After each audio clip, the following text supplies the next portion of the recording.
Welcome to Not Milk Never Milk. Subscribe if you're lactose intolerant. You start by gathering only what you need so the process stays fast and clean. Once done, perform a 24-hour patch and a small strand test to check color payoff and skin reaction.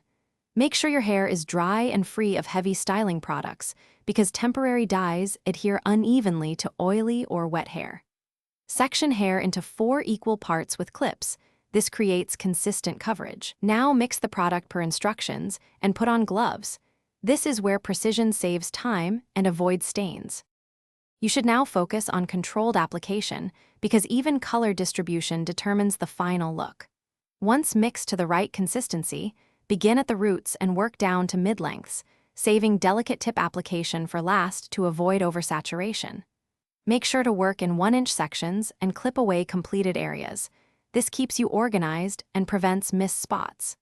Use a comb to distribute and a brush to saturate. Then set the timer for the manufacturer's recommended processing time so you achieve predictable results without damage. You're at the finish line. Rinse with cool water until it runs mostly clear, which seals the cuticle and prolongs color. Make sure to avoid shampoo unless product instructions allow it. Instead, apply a conditioner or color-locking treatment to hydrate and lock pigment. Once conditioned, gently towel dry and style with heat protectant if using tools. If the result is too faint, you can reapply the temporary color to dry hair for better payoff. If uneven, blend edges with a small brush and spot treat missed sections immediately. Thanks for watching. If this was helpful, leave a like and consider subscribing. See you next time.